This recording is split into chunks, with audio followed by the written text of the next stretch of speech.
meia entrada é um direito conquistado há cerca de 70 anos no país, né? Por que um estudante tem que ter direito à cultura favorecido? Eu acho que todo mundo deveria ter esse direito.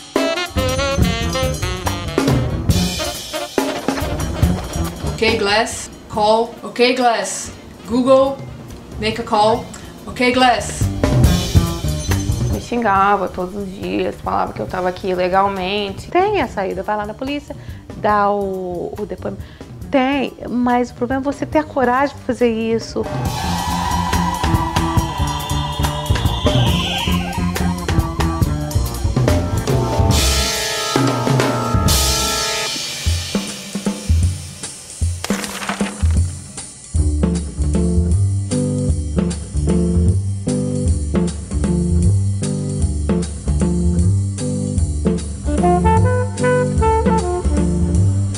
Boa noite.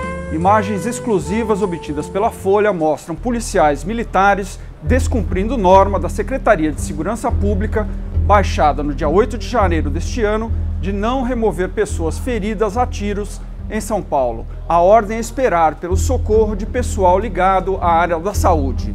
Mas durante um assalto no bairro de Moema, policiais militares deixaram uma vítima agonizante no chão até perceberem que se tratava de um policial reformado.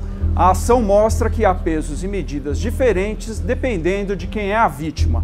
Veja a reportagem.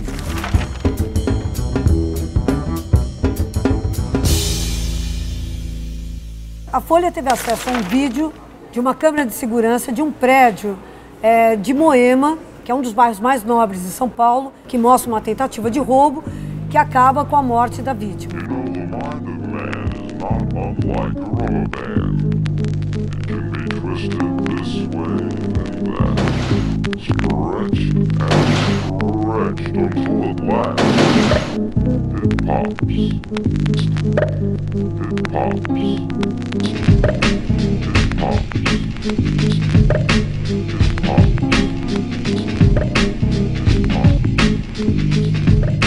Esse crime aconteceu no dia 10 de janeiro. 2 dias antes, o secretário de Segurança Pública de São Paulo, Fernando Grella, baixou uma resolução pela qual os policiais militares ficavam impedidos de atender vítimas de crimes violentos. Eles não poderiam resgatar, eles não poderiam transportar, eles teriam que deixar aquelas pessoas na situação em que elas se encontravam, a fim de que elas fossem atendidas por uma equipe especializada, como a do SAMU ou a do resgate.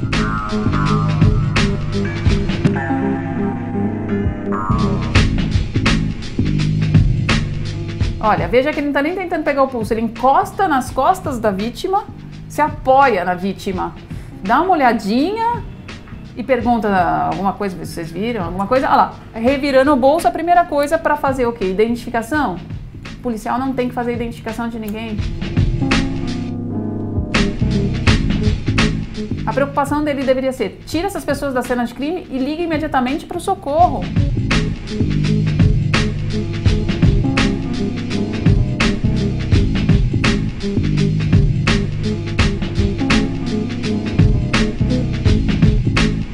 Eles estão muito calmos, andando, passando por cima do corpo, mexendo no carro, vasculhando os bolsos da vítima.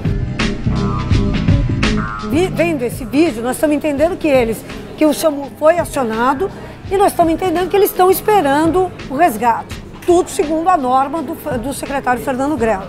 O problema é que, a partir de um determinado momento, que é exatamente o momento em que eles mexem na carteira do policial, a gente vê uma mudança de atitude total.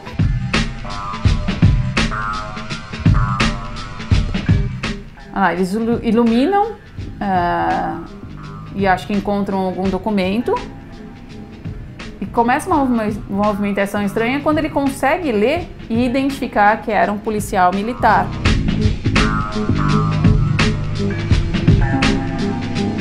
Os policiais todos se reúnem em torno do ferido e repentinamente tomam a resolução de retirá-lo do local e levá-lo para o hospital.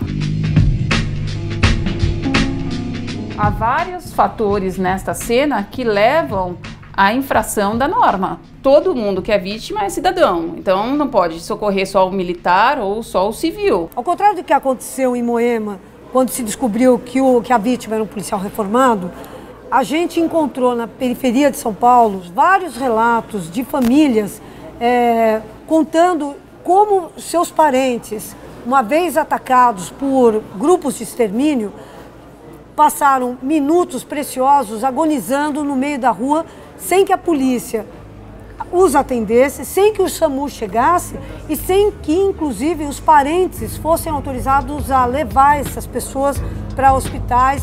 Cheguei lá, meu filho estava se batendo ainda. Os policiais do lado, eu estou revoltada com isso. Eles estavam do lado, não socorreram meu filho, pedi para socorrer, eles não quiseram. Pedi ajuda, eles falaram que não poderia mexer, não poderia ajudar. Se eles não pudessem ajudar, tudo bem, eu entendo, porque eles falaram que é uma nova lei que eles têm agora. Mas por que não deixou ninguém socorrer meu filho? Não deixaram. Não deixaram socorrer. A Secretaria de Segurança Pública pediu para ver o vídeo. Deixamos uma cópia do vídeo para ser mostrada para o secretário. Pedimos que ele nos explicasse o que tinha acontecido ali. E a Secretaria de Segurança Pública se limitou a enviar uma nota para o jornal dizendo que está investigando se houve alguma irregularidade ou não e que se tiver alguma irregularidade, essas irregularidades serão punidas. 1988, é o salão 1347, quer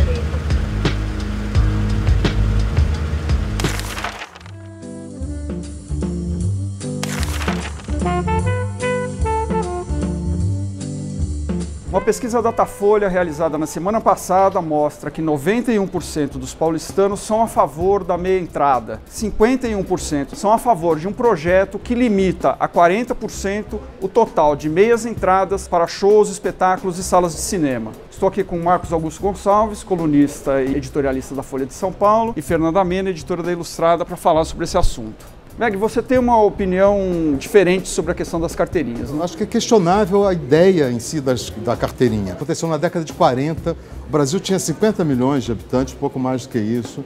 Era um estímulo ao estudante, a ideia de que você deveria facilitar o acesso à cultura. Agora, hoje é uma realidade completamente diferente. Parênteses, temos 57 milhões de estudantes hoje. Acho que era a população do Brasil quando a carteirinha foi instituída.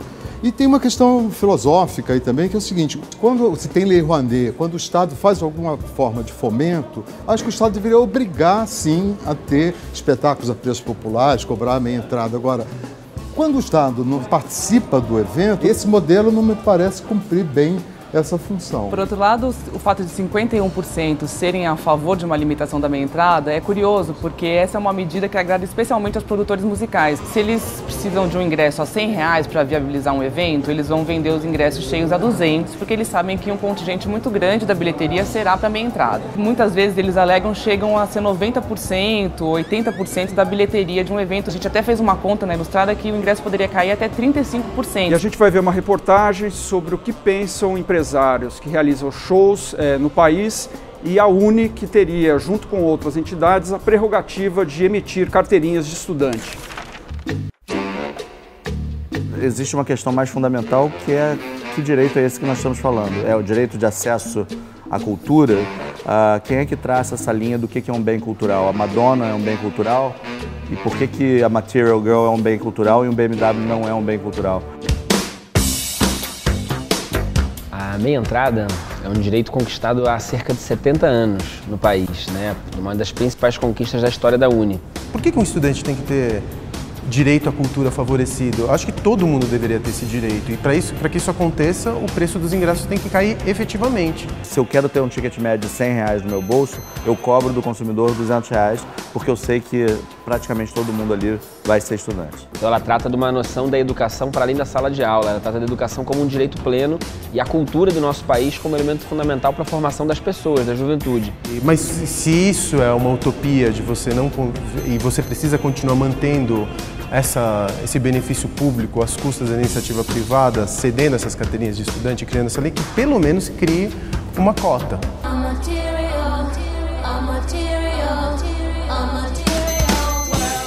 Acho que a lei que está em pauta hoje, ela está indo no caminho certo. Ela permite que eu calcule com um grau muito maior de certeza qual é o preço final, e o preço vai cair.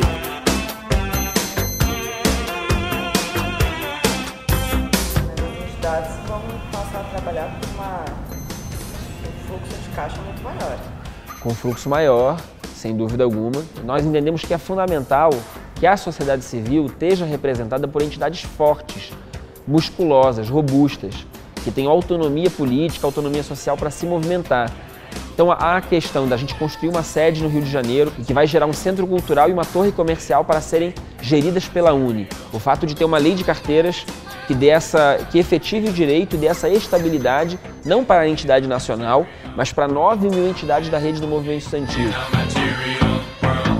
Agora, a questão da emissão das carteirinhas, que seria, segundo o projeto, prerrogativa da Uni e outras entidades. Para você ter uma ideia, por exemplo, em 2012 a Uni emitiu entre 700 e 800 mil carteirinhas. Se esse projeto for aprovado, ela vai poder emitir até 6,7 milhões de carteirinhas. Isso vai gerar um recurso de mais de 230 milhões para a Uni. O presidente da Uni disse na reportagem que eles pretendem pegar esse dinheiro para fazer uma sede no Rio de Janeiro, um prédio, 30 sedes da Uni, que é o fato dessas entidades acabarem fazendo uma espécie de mercantilização de um direito. Existe essa questão da falsificação que é complicada, mas a gente não pode dizer que ela não existia até 2001, quando essas entidades também tinham essa prerrogativa. Nós vamos exibir uma reportagem onde a TV Folha foi à rua para mostrar como é fácil obter uma carteira de estudante no centro de São Paulo ou falsificar usando modelos na internet.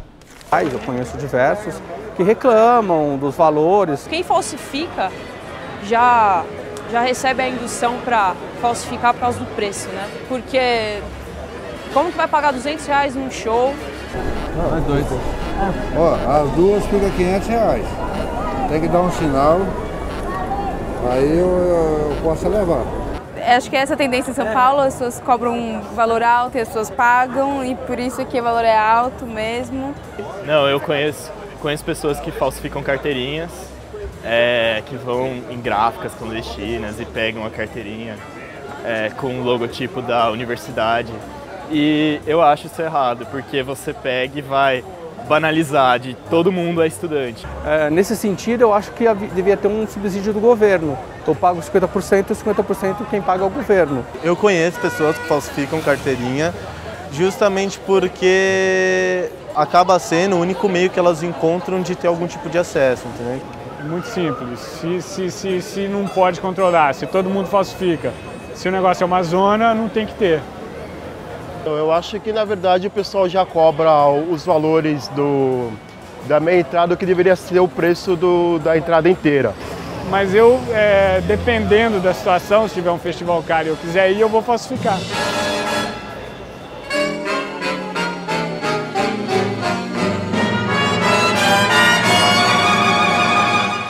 Bom, e a pesquisa Datafolha mostrou que 93% são contra a falsificação de documentos como a carteirinha para poder entrar no cinema ou em algum espetáculo. Agora, é curioso, 51% são a favor do projeto que limita o total de entradas, mas 68% acham que os ingressos são caros ou muito caros no Brasil. Essa indústria da carteirinha falsificada serve pelo menos de álibi para que os produtores levantem os preços. Eu quero ver se eles vão baixar os preços com essa nova regra. E mesmo se abolisse a carteirinha, eu duvido que abaixassem preços por livre e espontânea vontade. Nunca vi isso acontecer na minha vida. Esse projeto vai acabar sendo uma solução metade para cá, metade para lá, bem brasileira, vai ficar todo mundo contente, vamos em frente.